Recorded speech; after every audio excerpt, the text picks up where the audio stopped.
52 Sketches Podcast, Episode 9, Cellist and Composer Daniel Sperry. Welcome to 52 Sketches, a podcast about creativity and creative practices. Here's your host, Rob Head. Welcome to the 52 Sketches Podcast. I am your host, Rob Head. Today, I am delighted that we get to spend a moment with musician Daniel Sperry. Daniel Sperry is a cellist, composer, singer, songwriter, poet, spoken word artist, street musician, and community artist living in Ashland, Oregon. He's the creator of 5 albums of instrumental music and 3 albums of spoken word with musical landscapes. Welcome, Daniel. Thank you, Rob, for having me on. Yeah, you're so welcome. It's great to have you. I really appreciate you taking the time. You know, this has been a really extraordinary year with the pandemic. So I just want to start by checking in. How are you and yours, your family, your loved ones? Everyone is good. Both of my son and my daughter are both in much more hot spots than we are here. Right. But so far, everybody's good. Everybody's healthy, and I'm surviving in a somewhat typical fashion, if there's anything typical about me. Right. Yeah, we'll touch a little bit on how it's affected your art a little bit later. But I want to start by backing up and saying, how did you get here? You know, owing to your regular public performances in Ashland and private performances and your many collaborations, you're quite visible in the community that we both live in, which is, of course, the wonderful artsy little town of Ashland, Oregon. But how did you get here? Let's back up all the way to the beginning and allow me to ask you about your youth. What kind of artistic endeavors did you participate in as a kid? Were you always into music, or was there other things, visual art or writing or something else? Well, I was surrounded by music. My mother was a cellist and a professional cellist at that. So second generation. She had spent considerable amount of time mastering her craft, and so we listened to music on the record player all the time. So there was a heavy exposure in that, and she was of the mind to foster us in becoming musicians if we had that desire. And it didn't turn out that either of my siblings had as much as I did, although they both played instruments, and there were times in the house where our house sounded a little bit like a series of practice rooms. Yeah. You know, where everybody's in their bedroom doing their thing, and that's a clarinet, a flute, and a cello all playing in different, locations. She was incredibly supportive, and that included getting me started on the cello and taking me to her teacher later on, and then eventually driving an hour and a half every week so that I could study with a really incredible cellist who came to Florida, where I grew up, on a sabbatical from England. He was the principal cellist with the London Symphony, and one of the cellists that George Martin typically booked on the Beatles recording sessions.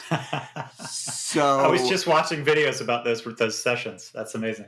Well, being his student was a remarkable experience because he was a world-class cellist, and I think he had a Stradivarius, and it was just like being in awe of a superstar, because at the time that I started playing with him, I knew enough of the lay of the land to know that I was in the presence of greatness, and he had a very big impact on my whole technique and approach to the cello.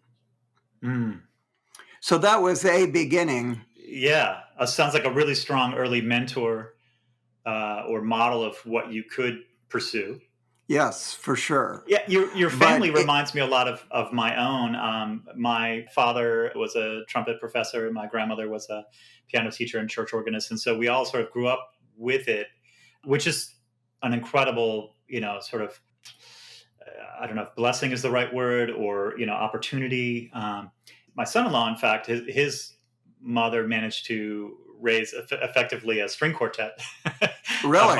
among her children. Yeah. So anyway, so it's an interesting thing to see these sort of musical families where it's just sort of part of the family life, and it doesn't strike anyone as extraordinary.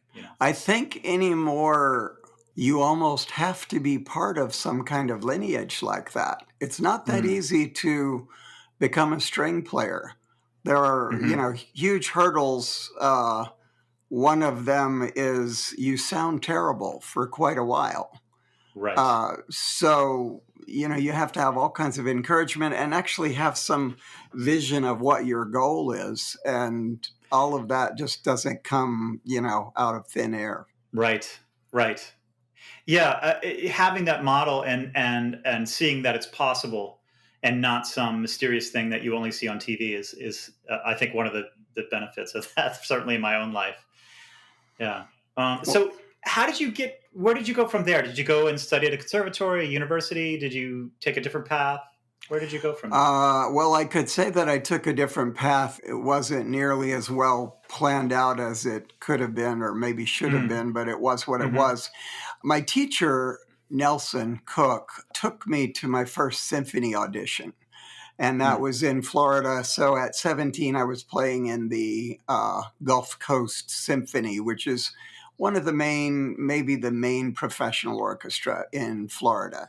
mm, And that was a great experience. But it being the mid 70s and me starting college and what was in the air, I started playing with other kinds of musicians, folk musicians, bluegrass musicians, and I mm, began to have an interest in other kinds of music than classical music, and kind of the question of, could I participate in that? I was sort of learning piano on my own, hmm. self-taught, and so I found myself in a folk duo where I was playing stand-up bass and cello, and eventually I found my way to Nashville, Tennessee, where Mm, I I went there deliberately because it is a music mecca. There are all kinds of music that get made in Nashville, and I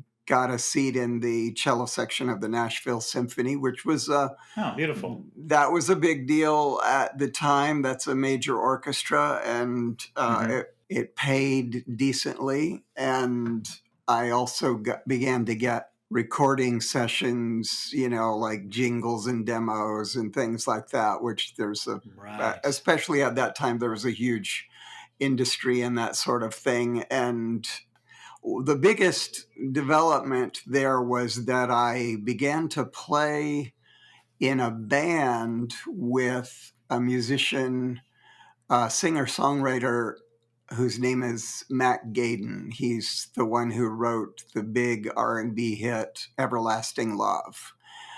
Okay. Um, if you know that song. I do. I think I sang it in junior high school in choir. Well, it's been recorded. I mean, I think it's made BMI history. It's been recorded over and over again by many different artists. He sent both of Hmm. his daughters to college on the royalties from that song. But I had a Wow. very unique experience with him, being invited to a picnic at his farm when I was 19. And we started jamming together, and it was the most magical experience because Mm, he, his, I would say his musical path is one of being one of the most creative guitar players, sort of absorbing a bunch of different styles and turning that all into something uniquely his own. And so I was fortunate. He invited me to play in this trio that he was putting together, which included me and a wind player, a guy that played saxophone and clarinet, and a bunch of recorders. mm, And we did just the most amazing music based around his songs, but with a lot of improvisation. So this is mid 70s. Jam bands really weren't a thing then. Mhm. So we were kind of way ahead of our time, also incorporating cello in, Yeah. contemporary music. That wasn't that Right. much of a thing then. I think Harry Mhm. Chapin had a cello all over one of his albums, Mhm. Mhm. but mostly cello was out of the box if you saw it, Mhm. employed with the singer-songwriter, whereas now it's almost a commonplace. Right. Right. Yeah. Strikes me you achieved a level of musical success, just the symphonies alone to be college aged and playing with the Nashville Symphony. And you achieved in your youth what people spend 30 years training to become. And so it's fascinating. You sort of reached this sort of pinnacle of the classical world and then started exploring what you really wanted to do. Well, and that that's a blessing and a curse, because Yeah. in the creative arts, we find that there are the way you could describe them as traditional channels where the Hmm. pathway for success is pretty well laid out. And the matter is, like, can you hit all the Competing. marks that you need to Hmm. hit in order to compete in that arena? Right. Or alternatively, there's the paths that involve something far more extemporaneous and entrepreneurial. And, you Recorded know, music, pop music. Yeah. yeah, I've chosen repeatedly paths that were less well trodden, and that has its reward because you're doing something You're that is creatively free. Yeah. wholly your own thing. And it Hmm. also, has the problem of there's oftentimes not that much of an economic pathway for how that's going to be supported. Although there is, it's just, you're a lot more involved in trying to find that. Right. So let's talk about that. Did you continue to make a living in music, or did you have to do other things to pay the bills when you started to venture further away from the beaten path? I did have to do other things to pay the bills, and I did like things that involved sales and marketing for many years with just a very active, sideline of music with the idea that I always had the idea, well, I'll like make enough money to be able to do music. And Hmm. Hmm. eventually, the time came when I realized that I wasn't going to make enough money to be able to do music. That Mm. just wasn't, that fantasy wasn't going to come true. That it was more like, if you want to do music, you have to decide that's what you're going to do and figure out a way to do Hmm. it. Right. So that's what Right. And happened about maybe 12 years ago. That was a turning point for me. And I remember clearly that it had to do with my identifying myself as a musician. Like I had to sort of right. own up to, okay, that's what I'm all about. This is who I am. Yeah, Yeah. exactly. Yeah. Right. So it sounds like you had this epiphany and realized, okay, there's not enough hours in the day to do both. Not enough success from doing something, half time to imagine funding yourself. Well, you brought up a couple of really important points about the creative life. Hmm. One is that I would say it may be true that all pursuits are creative. Like Hmm. you could be a creative salesperson. Hmm. Hmm. No matter what you have pursued. Am I right? Software development. Yeah. Yeah. Okay, so there's an enormous amount of creativity. I heard a beautiful talk recently from a guy who'd studied the brain for many, many years, who said that Hmm. scientists that really recognize what they're doing recognize that creativity is a huge part of what they're doing. Right. So, how that applies to the situation that I was in at the time was, if I felt like being creative in the endeavor that I had chosen as a career, I would have been better at it. but I Mhm. was not inspired by it. And Right. therefore, I was not having the kind of success that would have made it worthwhile to continue. Right. So that was on one side of the coin. On the other side of the coin is the question of, if you have an art, how are you going to do that? And I really think that my decision to do nothing but music, no matter what that meant, Mhm. was crucial towards being able to carve out any kind of life doing that. There were Mm. points along the way where it's like, okay, so I'm not really doing that well. Maybe I should get a part time job or do this or that on the side. And it was always a no, because I understood how much was involved in both creating and finding an audience for the things that I was creating. Mhm. Because, especially along that entrepreneurial path, you're creating everything. You're creating your path and you're creating your art. Right. So that's a different proposition than, say, maybe you're a composer, but you can teach. Mhm. Or you're a Sure. cellist, but you can teach. And teaching is maybe what pays the bills. And that's the Um, classic model, like all the way right, back to Mozart and before. Yeah. right, exactly. Yeah. Huh. Okay. So I haven't been to your place, but my impression is that your epiphany and your commitment to doing only music involved a lot of simplification of your life. What was that process like? Well, okay. So again, you're bringing up a very good point, because there are many things that you do in life where, if you realized what was going to be involved or what the price was going to be that you would Hmm. pay, you wouldn't Hmm. you wouldn't sign up for it. You'd say, like, that's too high of a price to pay. Hmm. So for me, it has entailed a drastic downsizing in my expectations of what, for example, I'm going to own in life. Hmm. A lot of the Sure. creature comforts and material aspirations that some people might have. I don't have so much. For me, like, getting new Hmm. gear. If I can buy $1,000 microphone, I'm like, wow, okay, so that is the ultimate.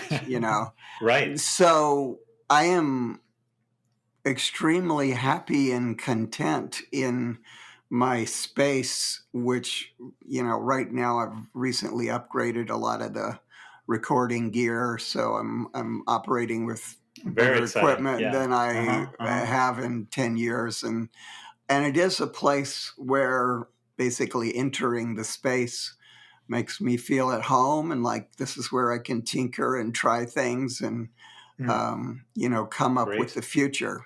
Yeah. Yeah, yeah. Many of these interviews, we come to a place where you can't separate the idea of being creative from larger spiritual concerns. Like what is my relationship to the material world? What do I value? That sort of thing. So it sounds like part of the thing that makes your art possible is things like being detached from keeping up with the Joneses and being clear about what you need to be happy. Well, that's for sure. And I heard a really great cellist say recently that to study an instrument in college was the best liberal arts degree that you could ever give yourself, Hmm. because you're learning about being human. You're Hmm. learning the various different skills and disciplines that you need to be human.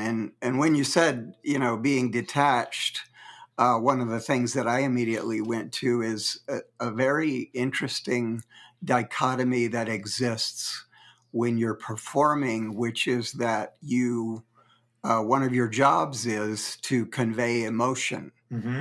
And one of the main things people respond to, somebody put a comment in a live stream that I did recently. They said, your playing is so unique, it conveys so much emotion.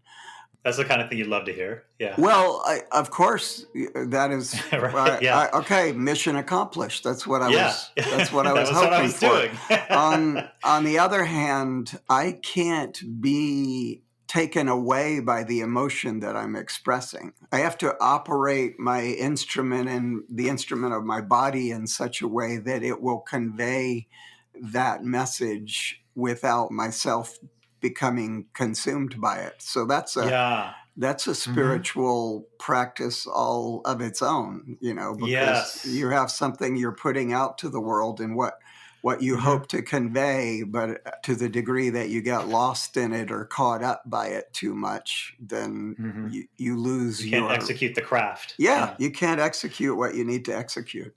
Yeah, let me drill down on that a little bit because I think you mentioned caring for your instrument, and I want to talk about that, like literally your cello, but also yourself as your instrument. How do you have daily practices that you do that keep you in shape to keep doing this permanently? Long term. I've really been much more focused on that in recent years because the cello is a very physical instrument.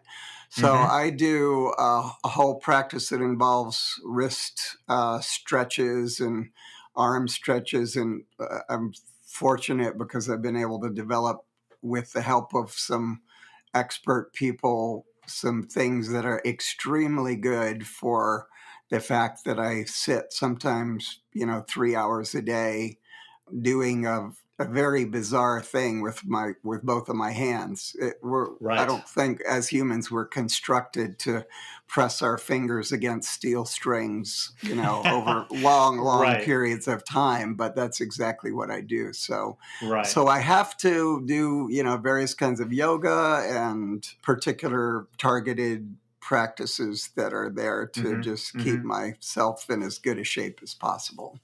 Mm. I also noticed that you transport yourself and your cello around under your own power rather than driving around. And is that part of keeping yourself healthy? It's partly that. It's also to some degree having a smaller footprint for myself. Like Hmm.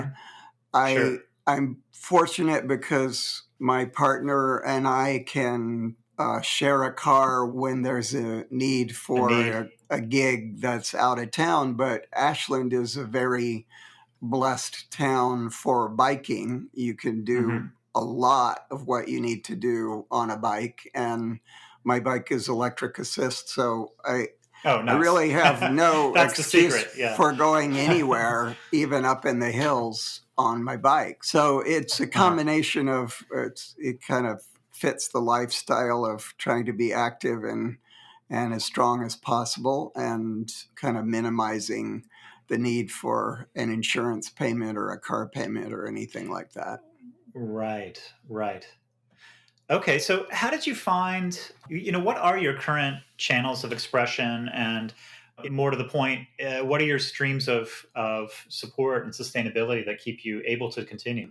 Right now is a beautiful case in point of exactly what I'm up to with that. The park performances that I do, Yeah. Tell us a lot of about people that. think I came into the park about 10 years ago randomly with a new cello, and my son asked me if I'd play it some, and I sat on the stone wall and started playing, and people started putting money in my case, and that surprised me and pleased me, and I decided I'd do it some more. And Hmm. that practice of going into the park and playing has evolved over time in a number of different ways, but it's now become like really a beautiful ongoing performance that I do at least 5 days a week, and Hmm. usually 3 sets, about 3 hours a day. And it's not a gigantic amount of money that I make, but it's actually significant for me as a kind of a regular flow of cash that Right. can kind of fund my ongoing life, at least during the season, which ends up being Hmm. about maybe 7 or 8 months out of the year. And Right. Right. then what it really is a hub for the community. So Mm-hmm. one of the forms of my creativity that I've developed over this whole span of time is the musical portrait, which is this piece that is commissioned by an individual either as a gift or sometimes to celebrate a particular occasion. And for example, right now I'm working on a musical portrait which has been commissioned by a woman for her husband on the occasion of their, I think it's maybe their 30th anniversary. Mm-hmm. So it's a big anniversary. And so in the quote unquote days off that I have, I'm composing. That's a good process for me because I have a prompt that is not just, well, do I want to be creative? What kind of Mm-hmm. inspiration I have. It's a very It gives you specific. some structure. You're essentially collaborating with the uh, with the yeah I'm commissioner. I'm collaborating with the commissioner, and I have a deadline, so it's for a creative person. Mm. Having structure and having a deadline is super good.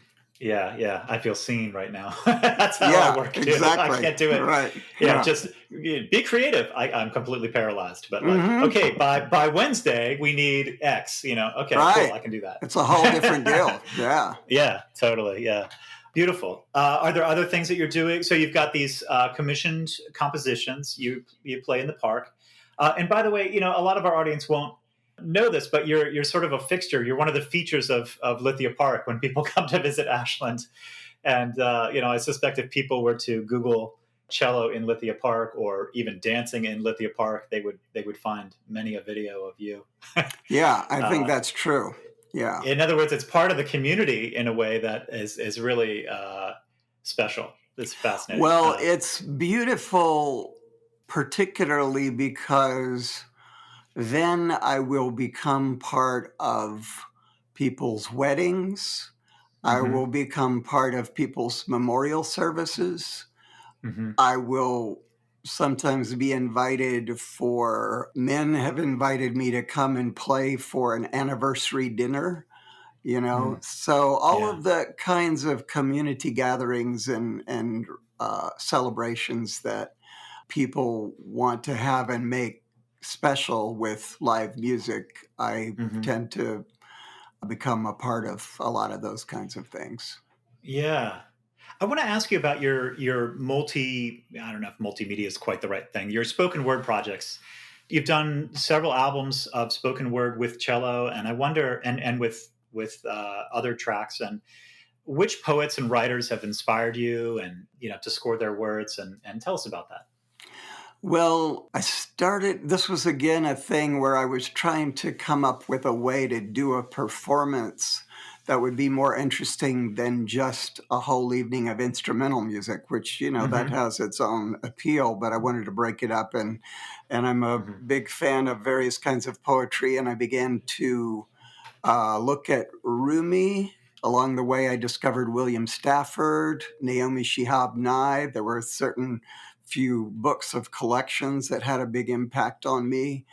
mm-hmm, And I began to realize that each poem, if you really dive into it, is almost like a journey through the poet's mind. It's as if this poet is creating a landscape that you are privy to and present in with them. And mm-hmm, so rather than just create an atmosphere for that poem, I wanted to help to communicate, a, let's say, my emotional journey in mm-hmm. experiencing the poem. So that's was sort of the idea behind creating these little soundtracks, and also learning the poems because there's something so remarkable about learning a poem from memory and being able to Mm-hmm. speak it as if it was your conversation. Because Mm-hmm. I remember one of the things I read that William Stafford, the way that he described poetry was lucky talk. And you know how it is, and you're particularly you're guilty of this, Robert, of having good conversations. You're guilty of having the conversation where something gets spoken that is almost like poetry, or maybe Right. just like poetry. Mm-hmm. Or like sometimes like prayer or something. Yeah, Yeah. exactly, right. Yeah. And I think poetry has a kinship with prayer in that Mm-hmm. we're doing our best to communicate with the invisible, right? To commune. Yeah. Yeah, to be in the presence of that which is not necessarily obvious, but is nevertheless here. Right. Right. Wow. Okay. I wanted to ask you about the spoken word compositionally. One of the classic truths of opera is that the particular language, affects the vowel sounds, the rhythm of the language, the consonants, affects the way people write, for voice. But with spoken words, did you find that it had a similar impact? Do you think that sort of qualities of the English language impacted the way that you wrote the music to score it? Oh, that's 100% true. And this is really fascinating because I would I would say that some poets are not that musical. Mm, If you read their work, I myself have trouble finding the rhythm in the poetry, whereas like Stafford is really a great example of a poet that you just almost immediately start hearing the rhythmic flow of things mm, because of the way that he's laid out the language. And I actually, there was another it was an interview with the great poet Billy Collins, who someone asked him, like, what do you need to have a good poem, or how can you be a good poet? And he described a few things, but at the end he said, but your poem has to have a sense of music. And if you don't have a hmm sense of music, I can't help you. I You know, completely agree. That's wow. I've always been of the opinion that cross training across different arts, it really helps inform us. Like, absolutely. Yeah. can you be a great poet if you don't have a sense of rhythm and melody? I don't think so. No, I don't think Yeah, so. and Yeah. vice versa. Right. Can you really be a great musician if you've got nothing to say? Right. Exactly. Yeah. Wow. Okay, so how can people find you if they want to look up your work? My website is danielaustensperry.com, and my 8 CDs can be found at danielaustensperry.bandcamp.com. Daniel, it's such a joy to spend time with you and to talk with you about your work, and I very much appreciate you taking the time. Well, I really admire you diving into the creative life. I really appreciate it. We need more of it. Absolutely, it's my pleasure. Thank you so much. You bet. Coming up, original music by Daniel Sperry. The 52 Sketches podcast is a product of 52 Sketches, makers of earlywords.io, daily, private, stream of consciousness writing to clear your mind and unlock your creativity.